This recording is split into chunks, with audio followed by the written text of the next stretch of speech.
여러분, 우리는 하나님 믿는 그리스도인들입니다. 우리가 하나님 믿는 하나님의 사람들이라면 어디에 관심을 두고 살아야 할까요? 우리의 관심은 하나님에 대해서, 또 구원에 대해서, 또 믿음에 대해서, 어떻게 보면 우리는 영적인 것들에 대해서 관심을 가지고 살아야 마땅한 것이죠. 오늘 본문 8절에도 보면 썩어질 것에 대해서보다는 성령에 대해서, 영성에 대해서 관심을 가져야 된다라고 분명하게 말씀하고 있다는 것이죠. 그런데 문제는 우리가 살다 보면 우리가 영적인 것에만 관심을 갖고 살아가는 것이 쉽지만은 않다는 겁니다.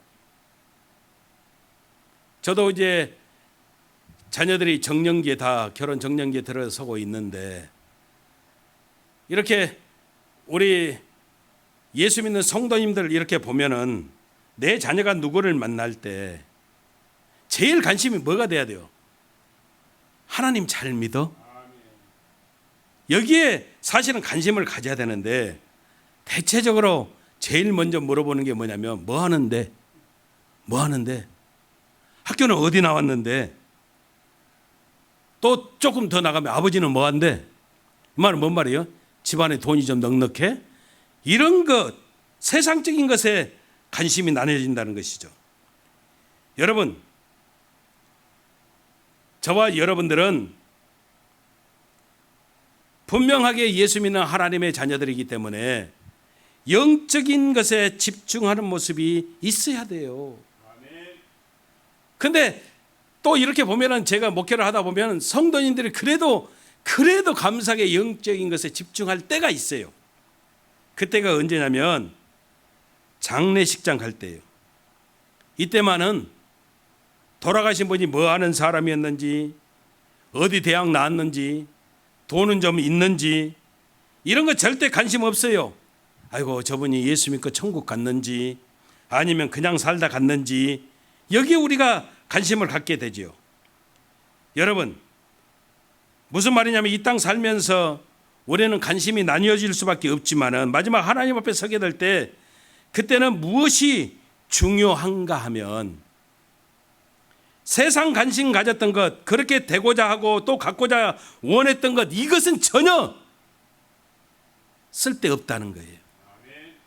저와 여러분들이 얼마나 영적인 것에 관심을 갖고 살았느냐, 내가 얼마나 사명 감당하고 살았느냐, 여기에 모든 관심 초점이 있다는 것을 우리가 잊어버리면 안 된다는 거예요. 어떤 분이 질문해요. 목사님, 내가 예수 잘 믿고 열심히 기도하고 예배 잘 드리고 남에게 손가락질 받지 않고 이렇게 살면 이게 사명 감당하는 것 아닙니까? 근데 여러분, 우리는 사명자인데요. 사명 맞습니다. 사명이라고 하는 것은요, 그냥 나의 정체성을, 내 정체성을 예수 잘 믿는 성도, 교인, 신앙생활 잘하는 사람, 이게 아니고, 예수 잘 믿으면 당연히 저와 여러분들이 사명 따라 살아가는 것,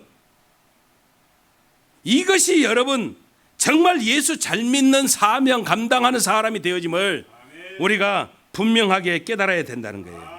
신앙생활 잘하는 사람, 이것이 아니라 내가 사명 따라 움직이고 사명 따라 살아가게 되어질 때, 이것이 진짜 예수 잘 믿는 모습이 되어짐을 우리는 분명히 깨달아야 된다는 거예요. 그래서 오늘 사명은 하나님 목적대로 사는 것입니다, 이런 타이틀을 가지고 사명이 도대체 무엇인가, 사명에 대해서 한번 살펴보고 은혜를 나누기를 원합니다. 첫 번째, 사명은요, 절대로 포기하면 안 된다는 거예요.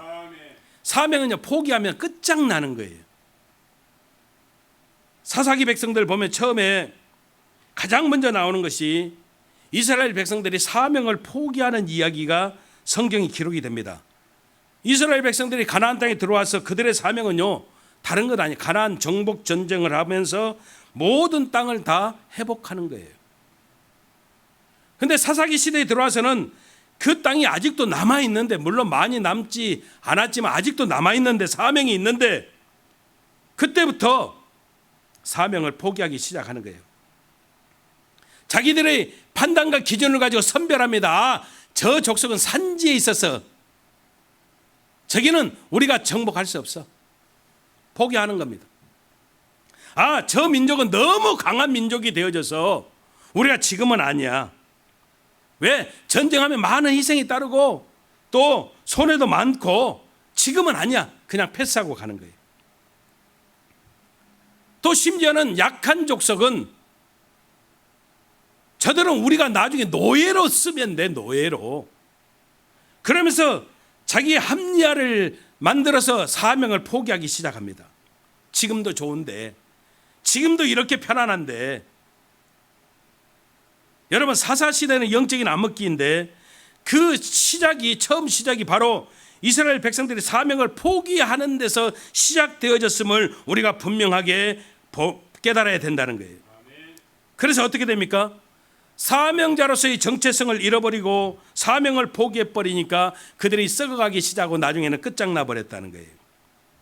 여러분, 그 당시 이스라엘 백성들은 하나님 잘 믿는 그런 신앙생활 잘하는 사람들, 이게 사명이 아니었어요. 그 당시 이스라엘 백성들의 사명은 하나님 말씀대로 어떻게 하는 거예요? 가나안 정복을 다 끝까지 완수하는 것, 이것이 바로 그들의 사명이었다는 거예요. 그래서 그들은요, 가나안 정복을 위해서는 항상 전진하는 그런 삶을 살았어야 되는데 그렇잖아요. 대적이 나타나면 대적을 물리치고 잠깐 어려운 거 시험이 오더라도 자기가 교만해서 넘어졌을지라도 그 넘어짐에서 무언가를 깨닫고 다시 일어나고, 그래서 그 목표를 잃어버리지 않고 계속 전진해 나아가는 것이 그들의 모습이 되어져야 되는데 그들은 지금도 좋사오니 이제 어느 정도 다 정복전쟁하고 자기들이 자리를 잡아가고 지금 이렇게 편한데 전쟁 없는데 그러면서 사명을 포기해버리고 그들은 죄를 범하고 타락한 모습이 되어지고 말았다는 거예요. 여러분, 같은 하나님 믿을지라도 하나님 믿는 하나님의 사람들일지라도 사명이 있는 사람과 사명이 없는 사람의 삶의 모습은 어마어마하게 다르다는 거예요. 사명이 있는 사람은 매일매일이 기도 제목이에요. 왜? 목적을 향해서 사명을 향해서 계속 나아가야 되기 때문에 계속 기도하고 넘어지고 또 자빠져도 다시 거기를 통해서 배우고 일어나게 되어지고 기도하게 되어지고 그리고 또 전진해 가는 거예요. 그런데 사명이 없는 사람은 지금 내가 편안한 것이 내 목적이 돼버리는 거예요. 사사기 백성들처럼 평안하면 여기가 좋사오니, 지금 전쟁도 없는데 오호 태평성대인데, 그러면서 죄를 짓고 하나님의 심판이 오면 그것 일단 피하는 것이, 해결하는 것이 목적이 되어지고 다시 또 회복이 되어지면 또 죄를 짓고 또 하나님이 심판하면 또 회개하면서 그걸 피하려고 하고, 이것이 점점 쳇바퀴가 되어지면서 타락의 수렁으로 들어가고 썩어지고 끝장나버린다는 거예요. 여러분, 처음 사사들은 그래도 사명이 조금은 있었어요. 온니엘, 드보라 이런 사사들은요, 그래도 백성들이 타락했어도 사사들은요 믿고 따를만 했어요. 근데 나중에 사사들도 막 타락이 되어져 가요. 마지막 사사 삼손 같은 사람은 진짜 하나님 잘 믿는 사람인지 헷갈릴 정도로 신앙의 모습이 형편없었어요. 그래서 여호수아 시대는 영적으로 상승하는 이미지의 시대였고 사사 시대는 영적으로 하강했던 암흑기 시대가 되어질 수밖에 없었다는 거예요. 사랑하는 성도 여러분, 정말 어려운 것은 우리가 사명 없이 예수 잘 믿을 수 없다는 것이죠.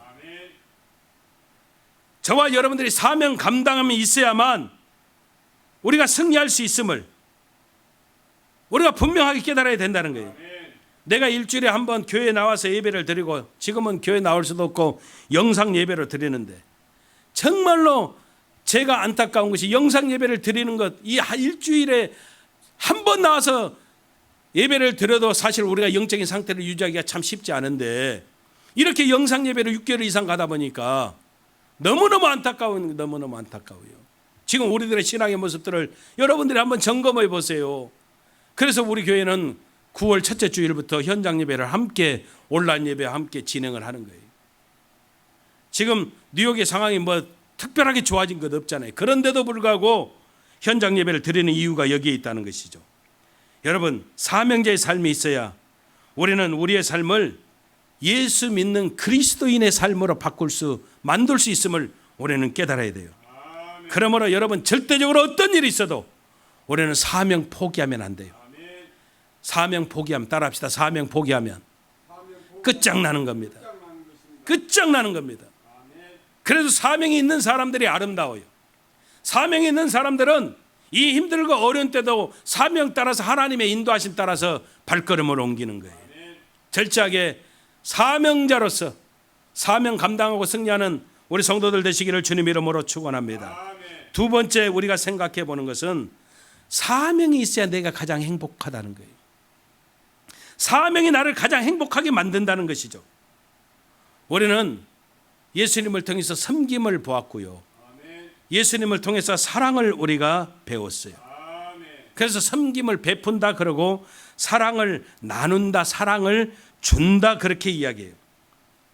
하지만 우리가 하는 모든 섬김, 우리가 하는 모든 사랑은 솔직히요, 궁극적으로 나를 위해서 하는 거예요. 나를 위해서. 우리 하나님이 우리를 어떻게 만드셨어요? 흙으로. 하나님의 형상대로 빚으시고 코에 생기를 불어넣어서 만드셔서, 여기서 하나님의 형상대로 이 말은 사랑 그 자체이신 하나님의 모습대로 우리를 만드셨다는 거예요. 여러분, 우리 하나님은 어떤 분이세요? 하나님은 스스로 완전하실 수 있는 분이에요. 우리 하나님은 영광을 받으셔야만 하는 분이에요. 우리가 복음을 전하지 않으면 성경이 말합니다. 길가에 돌멩이 들러오르도 소리쳐서 복음을 전하게 하실 수 있는 분이 우리 하나님이세요. 그런데요, 하나님 혼자 스스로 모든 것을 다 하실 수 있지만 절대로 그렇게 안 하셔요. 그 이유가 뭐예요? 우리를 창조하시고 하나님의 사랑을 아낌없이 쏟아부으시고 하나님 보시기에 심히 좋았더라, 저와 여러분들 때문에 그렇게 좋아하시고 만족하시는 분이 우리 하나님이시기 때문에 그 하나님은 하나님의 사랑으로 하나님의 형상대로 만들어지는 우리를 통해서 하나님의 일들이 이루어지기를 원하신다는 것이죠.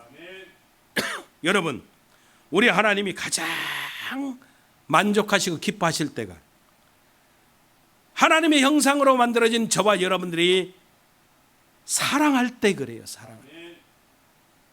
그때 하나님이 가장 기뻐하시고 가장 만족해 하시는 거예요. 사랑할 때 여러분, 내 안에 하나님의 형상이 꽃피우게 되어지는 역사가 있음을 우리는 분명하게 깨달아야 돼요. 그래서 첫사람 아담 만들고 하나님께서 아담을 위해서 제일 먼저 하신 일이 뭡니까? 사랑할 대상 하와를 만들어 주시는 거예요. 사람은 누구를 사랑할 때 온전해지는 역사가 나타나요. 누구를 사랑할 때 가장 행복해지는 역사가 나타나요. 아담이 하와를 타락하기 이전에 사랑할 때 뭐라고 이야기했어요? 이는 내 뼈 중에 뼈요 살 중에 살입니다. 이렇게 이야기했어요. 사랑할 때. 근데 사랑이 사라져버리면 어떻게 되는 거예요? 하나님이 내게 주신 저 여자 때문에 내가 선악을 알게 하는 나무의 실과를 먹었습니다. 이렇게 바뀌어지는 거예요.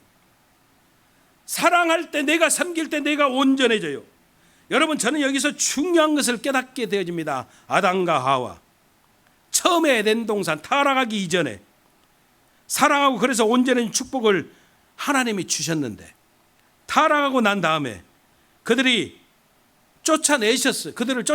에덴 동산에서. 근데 제가 깨닫는 중요한 게 뭐냐? 우리 하나님은 좋으신 하나님. 그들을 쫓아내시고요, 그냥 내버려 두지 아니하시고 그들이 다시 완전하게 회복되어질 수 있는 놀란 처방을 하나 주셨는데, 그 회복되는 방법, 처방이 뭐냐면 사랑하는 거였어요. 이 사랑이 그들이 다시 완전하게 회복되어지는 비결이 되어짐을 하나님은 말씀해 주셔요. 그래서 남자는 수고의 땀방울을 흘려서 가족들을 먹여 살리는 처방, 이게 사랑이에요. 사랑. 아내는 해산의 수고로움을 통해서 사랑의 귀한 결정체를 이와 같이 통해서 가정을 이루어가는 그런 모습, 이게 하나님이 아담과 하와에게 주신 놀라운 처방의 모습이었어요. 무슨 말입니까? 남자는 가장의 역할을 하고 여자는 애를 낳고 이렇게 가정을 만들어서 살아갈 수 있도록 하나님이 역사해 주셨어요. 여러분, 우리가 사랑을 어떻게 아는 거예요? 부부간의 사랑을 통해서 사랑을 알게 되어지고, 그리고 내가 자식을 낳아서 부모와 자식 간의 그 사랑을 통해서 하나님의 사랑을 다는 우리가 헤아릴 수 없어도 어느 정도는 체험하게 하나님이 만들어 주시는 거예요. 여러분, 애 키우는 거 정말 쉽지 않잖아요. 특히 애들이 애 키울 때 응급 상황이 생겨봐요. 그것처럼 가슴 먹먹하고 아프고 힘들고, 정말로 이제 4개월밖에 안 된 피덩이 혈관을 꽂는데 혈관 찾을 수가 없어서 머리를 밀고 머리에 혈관에다 주사를 꽂는데 아이는 아주 뭐라 합니까? 막 쓰러져 기절할 듯이 울어 제끼고, 의사들은 들어오지도 못하게 만들고, 정말 그때 부모 마음은요, 다 때려 부수고라도 데리고 나오고 싶을 정도로 안타까워요. 생각도 하기 싫어요. 이런 아이들을 키우면서 아이들에게 다가오는 그런 어려움들이요, 사실 지금까지 내가 살면서 나를 힘들게 했던 그 어떤 것보다도 정말로 힘들고 어려워요. 그렇잖아요, 여러분. 내 자식이 뭔 일이 생기면 차라리 내가 대신 아프고 내가 대신 당하고 말지, 내 자식이 겪는 아픔이 되어지는 거 우리 원치 않잖아요. 여러분들이 이민삼 왜 오셨어요? 물론 한국 힘들고 어려서도 오셨지만은 그래도 다들 어떻게든 내 자녀들 어떻게든지 조금이라도 더 좋은 환경 가운데서 잘 키워보겠다고 이렇게 온 것 아닙니까? 근데 여러분, 그 힘듦을 겪으면서 우리가 느끼게 깨닫게 되는 게 뭐예요? 바로 사랑이에요. 사랑이에요. 하루 종일 너무 힘들고 지쳐서 끙끙대고 막 허리가 끊어질 정도로 아파가지고 끙끙대고 있다가도 애들 들어오면은 밥 준비하러 나가는 것이 엄마의 마음이에요. 이 사람은 가만히 있어. 아니에요.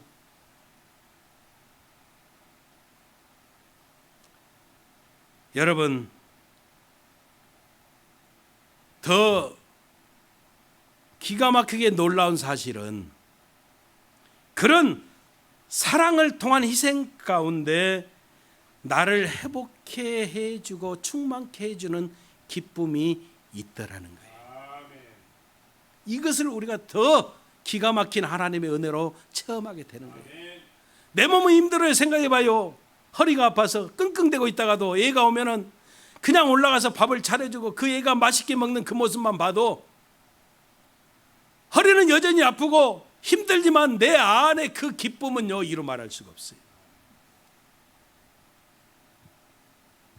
옛날 어른들이 하셨던 말씀이 진짜 맞고요. 또 생각나는 게, 너도 애 낳아 키워봐야 부모 속 알 거다 이놈아. 정말 정말 맞는 말씀이에요. 자녀에게 사랑을 한껏 쏟아 부어 보다 보면 우리 안에 있는 하나님의 형상이 내 안에서 만족함으로 기쁨으로 우리 안에 찾아오게 되어지는 거예요. 그래서 여러분 잊지 마십시오. 섬김의 궁극적인 이함이 결국은 나를 위한 거예요. 내가 섬겨보면요, 내 안에 있는 하나님의 형상이요, 얼마나 기쁨을 얻게 되는지 몰라요. 내가 기쁜 거예요. 섬겼는데 나를 위한 것이 되는 거예요. 사랑했는데 나를 위한 사랑이 되는 거예요. 이게 놀라운 하나님이 주신 사랑의 귀한 비결이에요. 놀라운 비밀이에요. 비밀. 여러분, 섬김을 받는 것은 그때뿐으로 흘러가요.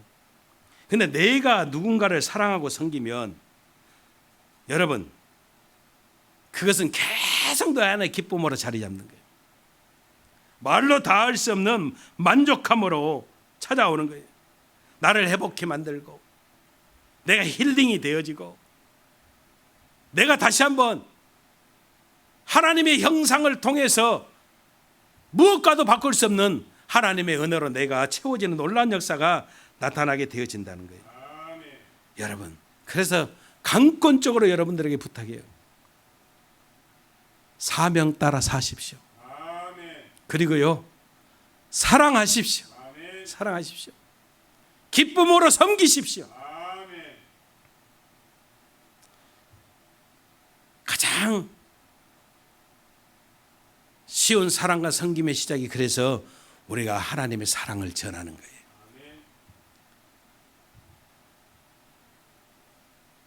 말씀을 정리합니다. 우리는 종종 섬김과 사랑, 이것이 남을 위한 것이라고 생각합니다. 그런데 아니에요. 섬김과 사랑은 결국은 나를 위한 것이 되는 거예요. 내 안에 있는 하나님의 형상이 만족함을 얻으시거든요. 기쁨으로 채워지거든요. 말로 다 할 수 없는 힐링의 역사가 찾아오거든요. 섬김과 사랑은 결국 나를 꽃피게 만드는 거예요. 나를 충만하게 만드는 거예요. 하나님은 우리를 사랑하는 사람으로, 사랑을 널리 전하는 사람으로 만드셨어요. 그래서 우리가 하나님 지으신 목적대로 살아갈 때 가장 멋지고 행복한 삶이 되어지는 놀라운 역사가 찾아오게 되어지는 거예요. 사명은 감당할 때 정말 아름다워지는 거예요. 저와 여러분들이 하나님 목적대로 살아가는 거룩한 몸부림을 통해서 이 한 주간도 승리하고 하나님께 영광을 돌리시기를 주님 이름으로 축원합니다.